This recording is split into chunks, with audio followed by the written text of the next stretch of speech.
All right, in the bottom left, we have our Zerg player with really nice Roach defense. He is LGIM KangHo.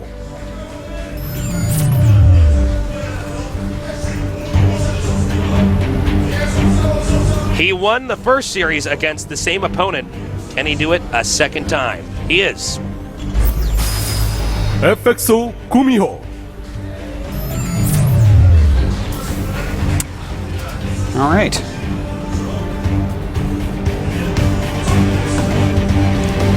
Guess we'll just chill for a moment while we wait to see what these guys are doing. Lucira or KangHo's drone scouting. KangHo, yeah. He just wants to probably gonna check for proxies too. Yeah, why not? I mean, you want to know this is such an important game. And the thing is, mixing in like double 11 racks every now and then is just a smart thing every player in the world should do occasionally. You know? Sure, you gotta have that in your toolkit for builds. You certainly do.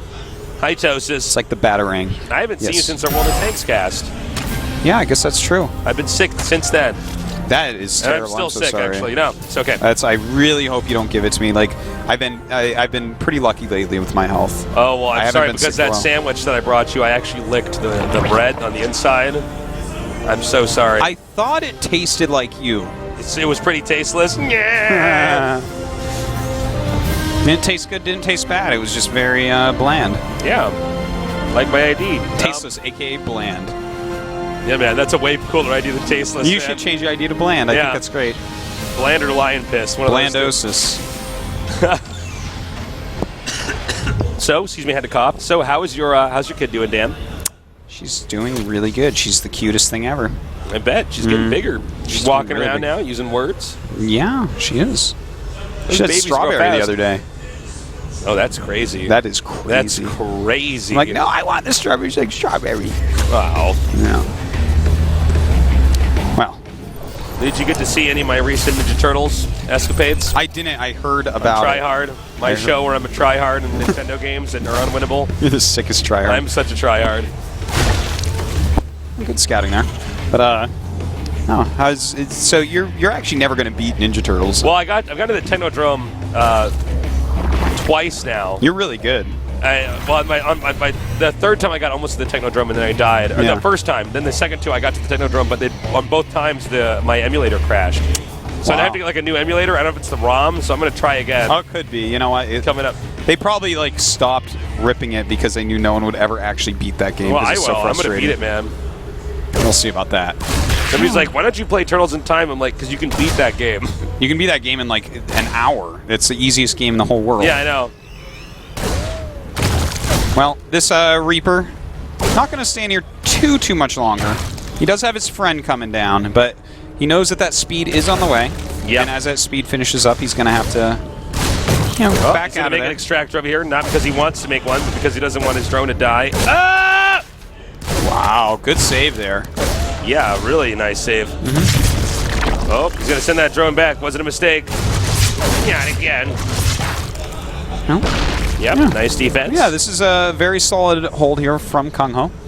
And, okay, this game we're seeing from GuMiho when his life is completely on the line, back to the basics. This is the build in TVZ right now. Reaper expand into factory, into third command center. You cannot really get more solid or standard than this. And I love this, by the way, sending one Reaper in just to see exactly what's up. Yep, it's totally worth sacking that Reaper there. Yeah, he doesn't really need it. It's nice to go with the Hellions, but it's better to get up there, I would say, in my opinion here, because he's on the ropes. Get up there, see, is there a Roach Warren? How much gas is he mining? Is there a Baneley Nest? What exactly is going on? Now, it's okay to be scouted doing this build. Now, ideally, you don't want to be scouted for any build, but in this case, it's totally fine. Because it's one of these just completely solid, safe build orders. Yeah, I mean, if you were to hit, like, let's say a quick Roach Bane attack, you may be able to take it out. But this build basically has all the tools to deal with anything if you're really on top of everything. All right, so the Hellions continuing to cart around the map right now. And as he sees here, the third base is on the way. Roach Warren halfway complete, and Stim has just now started. Supplies basically even. He did see that Roach Warren morphing, as it is up in the front, and his Hellions went by it, so that's not going to surprise him at all. In fact, he is making a few Widow Mines now. Something that can help against roach attacks. We'll see if KangHo actually chooses to go heavy roaches, maybe a few roaches for a little bit extra defense. 5 roaches. I would say he's probably going to go pretty heavy roaches. Looks like it. We got a new kind of play style here. Yeah. See if he stays with the roaches, and if so, for how long. Yeah. He is getting his double evolution chamber, and that's going to tell us a lot as well. Does he start melee attack or ranged attack? Exactly. Between those 2 upgrades really tells us how the rest of this game is going to look. Yeah. We have 2 Widow Mines moving out here now. He did spot those. Ooh. This could be a cute little move. But the roaches, going to do pretty well against Widow Mines overall. They can tank the hits. They can eliminate those Widow Mines pretty quickly as well. Look at that, just targeting. Nice shot Super there. well done. Super well done. All right, so it's only 1 Widow Mine here. Now, KangHo did, if he's paying attention on the mini-map, see that 2 left the base, so he knows that there's 1 mystery mine on the map. Yeah.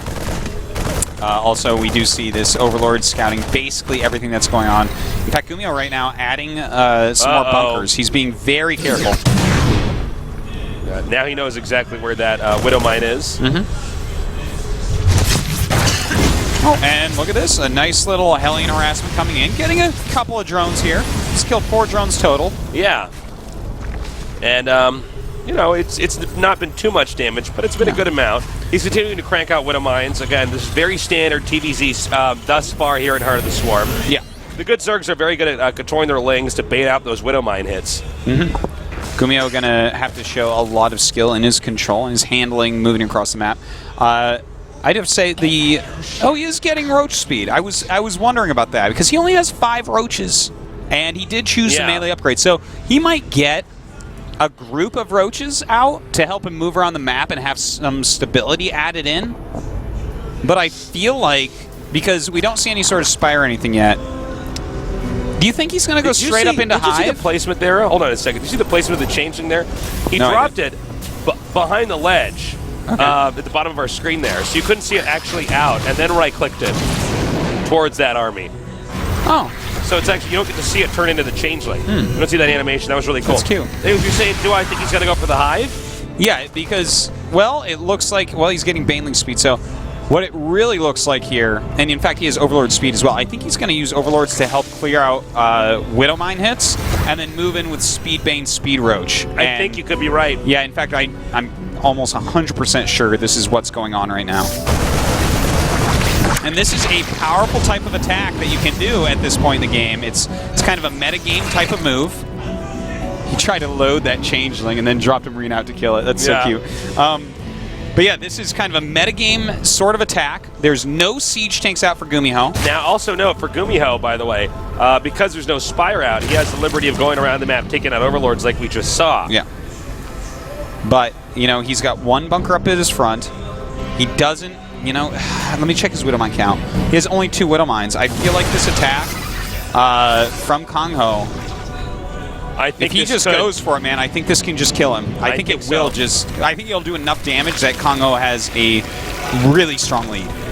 And look, he's morphing them ahead of time. Oh, man, this is really nice. Now, this drop is actually, oddly enough, going to be good for KangHo here. Yeah. Because this is just less units here for this attack. You see KangHo almost went back and tried to defend it, and now he's going to go up here.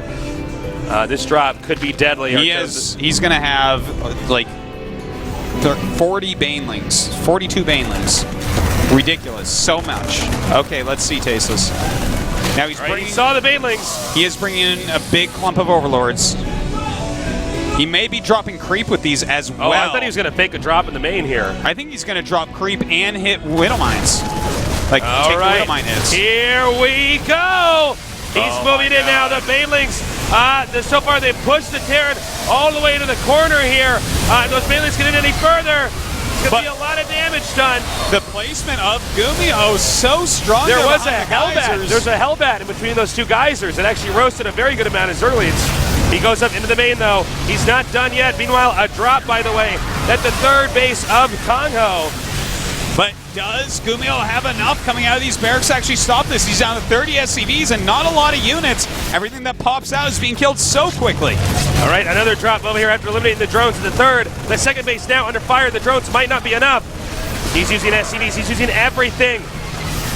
And it looks like GuMiho is going to stabilize in his main base, dealing some damage himself. It's 42 drones to 24 SCVs. Wow, 32 drone kills by GuMiho during all this. The problem, though, is that if you look at the Zerg's gas, he can make a lot of banelings. That's a lot of banelings. That's 1K gas. Yeah, that's a lot of banelings. Well, yeah, you could make like 40.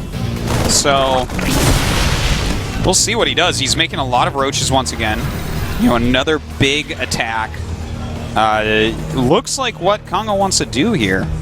You know, this is not a build that's going to transition well. Terran can't get any tanks out still. Looks like he wanted to make it look like he had forgotten about those medevacs that they were empty, and then he drops once again. Now, yeah, one thing you got to bear in mind with this is that Terran can't get the tanks out. Yeah. So yeah, and there's even less. There's less SCVs to mine and get minerals. There's less units here to defend. If he does hit again and can deal a little bit more damage to GuMiho, he still can get way ahead. All right, another drop over here. A queen and a spine to defend. Nice use of the drones here. Yep. Hitting the third now. Those SCVs. Looks like quite a few of them actually get out of there. That was very close. Nice save there. A drop again over here. And here we go. I don't know if this is going to be enough. The banelings almost all gone here. And most of them now hitting Marauders. GuMiho is clutch, man. Beautiful play. Yeah. GG, KangHo. Just too much, too little. Wow, I have to say that was a really good.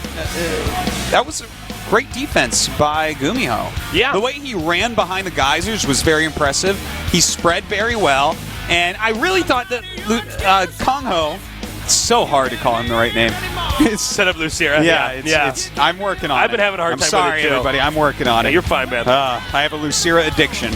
It's a problem. But KangHo really did not do nearly as much damage as I thought he would. I thought that with that many banelings, that many roaches coming out suddenly, he would be able to just roll through. But everything kind of went in different directions, and GuMiho just dealt with it like better than I see most people deal with that push. That's a pretty popular push. You know what this reminded me of, though? This game reminded me of the first series between these two.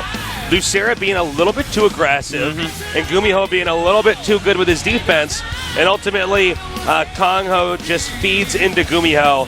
GuMiho deflects. Yeah.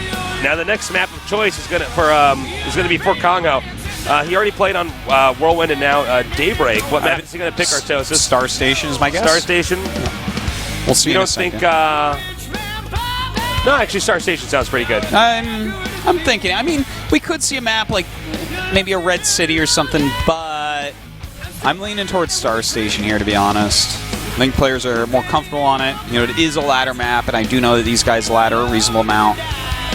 I feel like he might just be a little bit more comfortable. It's a map. If he wants to keep up that aggression, the third base can be hard for GuMiho to hold on to. You know, you roll a few lings and banelings in there, and you can suddenly get a lot of SCV kills. So, that's my guess. That's my guess. KangHo against GuMiho here, the final game of today. Yeah.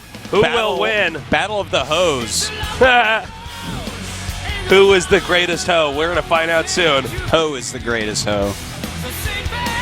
Wow, Artosis, thank you. Hi. Thank you for that contribution, Artosis. Yeah. I'll be here for the rest of the tournament. You truly are the greatest commentator in the world, Artosis. All right. We'll set we don't know what the map is just yet. No. Lucira seems deep in thought about it. Can I say I really like the FX Open jackets? Yeah, they're those look pretty cool. Look pretty hip. It's not overstated, you know? Yeah. Sometimes you see a jacket and you're like, whoa. Whoa. But these are good, yeah. It's just a sharp jacket. Yeah, unfortunately, GOMTV wouldn't let us wear our capes and jock straps, nothing else, cast, so we had to wear this. But yeah, that's what we wanted so badly. It's too bad. Belshire Vestige. Oh, yeah, you know what? That's fine. It's a Zergy map. I'm actually, I have to admit, I'm a bit surprised. Really? Talk to me. I kind of like TVC here. It's, you know, if you take that third base and just kind of rally towards their fourth, it's very hard for them to hold it. We've seen a lot of games on this map from a lot of top-end Terrans where if they get into that macro game, it's really difficult to actually stop them and hold your fourth base on this map because the fourth base always goes towards the Terran player. That's very true. Oh. One of our players is going on a restroom break real fast. And from there, we're going to get this game going. By the way, I think we've been doing a pretty good job, despite me having a fever right now. Yeah. You have a fever right now? Yeah, I feel all hot and sweaty, actually, right now. Is that just because you're around me, or is that because you have a fever? Well, it might just be because I'm around you. I'm always a little hot and sweaty around the toasts, you know. No. I have that effect on people. You do, yeah. This has been a lot of cool games, a lot of action-packed games, actually, today, nonetheless. Yeah, indeed, it has been. This is like, there's more rushes today, more like timing all-ins than I think we've ever had in a day. Like, this is... It's actually almost getting out of hand. I'm wondering, are you guys going to just keep cheesing through the tournament? Like, eventually you have to sit back and play some bigger macro games. I feel like out of the groups that we have today, this group has the least likely champions. I know a lot of you guys are fans of these guys, but I got to say, not finalists, but champions. No, I think it's hard to argue. They might agree with that. They and might be thinking, well, I can't use my best builds now. Look, as much as I'd love to see, like, let's say GuMiho become a champion, I saw what happened to him at DreamHack when he was in front of the crowd, man. I don't see it actually happening this season. That's a very good point. A lot of these guys that we haven't seen in the GSL finals don't have a lot of experience against big audiences. Yeah. I think Symbol maybe has the best chance out of everyone as being a champion this season. But if I look at the lineup of players that are already out there, do I really see him getting past, Innovation Parting, Sulky, Roro? No, not really. Don't know. That's a hard lineup for anyone to get past. I really feel like the champion's probably going to be one of those four. Most likely Innovation. Maybe Parting, though. Well, they're both so good in very different ways. You got one guy who's just so perfect with his builds and his execution, that being Parting. Yeah. Then you get somebody who's so bizarrely... yeah, well, I mean, these weird... You get Dr. timings. Manhattan. Yeah, basically, yeah. That's his nickname from here on out, is Dr. Manhattan. But, yeah. Well, the countdown has finished up, Tasteless. Looks like we're going to get in that game in a second. I didn't even see that. Which one of these guys will join Dr. Manhattan in that round of 8? We're going to see soon. I'm Tasteless. With me is the Tosis. And we're going into the final game today to see who's going to be the final player to move on to the round of 8 here at the GSL Code S.